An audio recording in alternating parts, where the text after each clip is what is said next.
आस्था की एक नदी, लाखों लोग प्रयागराज में एकत्र हुए। महाकुंभ मेला एक ऐसा नाम जो इतिहास, आध्यात्मिकता और मानवीय आस्था के विशाल पैमाने को प्रतिबिंबित करता है।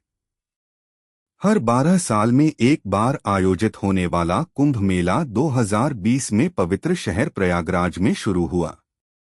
ये सिर्फ एक त्योहार नहीं है, यह अपने आप में एक दुनिया है।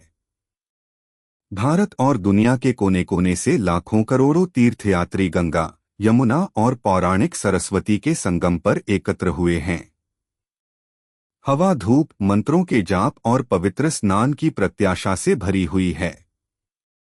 आध्यात्मिक शुद्धि और आशीर्वाद की तलाश में 7 करोड़ से अधिक आत्माएं पहले ही पवित्र जल में डुबकी लगा चुकी हैं। यह संख्या बढ़कर 40 करोड़ तक पहुंचने की उम्मीद है, जिससे यह मानव इतिहास की सबसे बड़ी सभा बन जाएगी। विश्वास प्रबल है। कुंभ के दौरान त्रिवेणी संगम में एक डुबकी, ऐसा कहा जाता है कि यह जीवन भर के पापों को धो सकता है, जन्म और मृत्यु के चक्र को तोड़ सकता है।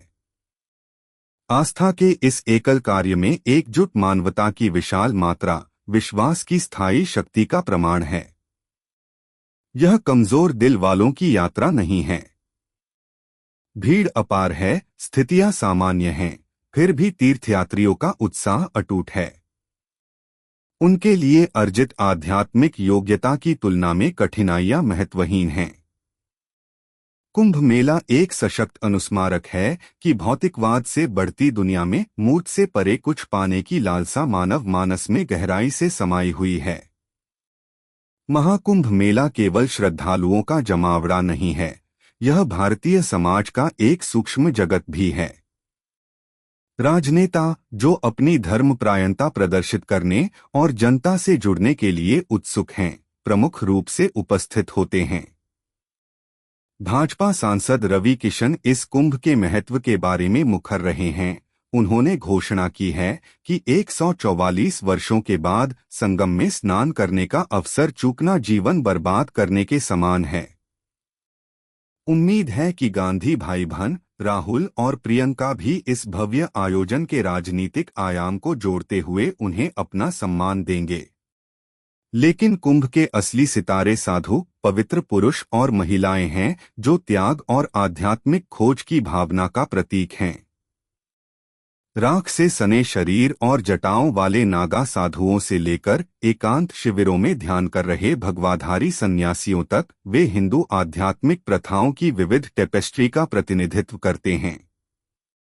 इनमें आईआईटी बाबा जैसे अद्वितीय व्यक्ति भी शामिल हैं, जो एक पूर्व इंजीनियर थे, जिन्होंने आध्यात्मिक अन्वेषण के जीवन के लिए भौतिक दुनिया को त्याग दिया। कुछ पूजनीय, कुछ विवादास्पद, ऐसी शख्सियतों की मौजूदगी कुंभ के रहस्य को और बढ़ा देती है। तीर्थयात्री आशीर्वाद, सलाह या उनकी तपस्या और आध्यात्मिक शक्ति की दुनिया की एक झलक पाने के लिए उनके पास आते हैं। उनकी उपस्थिति एक अनुस्मारक के रूप में कार्य करती है कि कुंभ केवल एक अनुष्ठानिक तमाशा नहीं है, बल्कि भारत की प्राचीन आध्यात्मिक परंपराओं का एक जीवंत अवतार है, जो साधकों की पीढ़ियों से चली आ रही है। महाकुंभ एक जबरदस्त संवेदी अनुभव है। हवा मंदिर की घंटियों, भक्ति गीतों और धर्म ग्रंथों के मंत्रोच्चार से गूंज उठती है। गेंदे और चंदन की खुशबू के साथ मिश्रित धूप की सुगंध हवा में भारी रूप से घुली हुई है। दृश्य भी उतने ही मनोरम हैं। महिलाओं द्वारा पहनी जाने वाली साड़ियों के चमकीले रंग, साधुओं के भगवा वस्त्र और अनगिनत तंबू और बैनर एक दृश्य उत्सव का निर्माण करते हैं। कुंभ का हृदय इसके अनुष्ठानों में निहित है। संगम में डुबकी लगाने का कार्य गहरे आध्यात्मिक अर्थ से भरा हुआ है, जो एक प्रतीकात्मक मृत्यु और पुनर्जन्म का प्रतिनिधित्व करता है।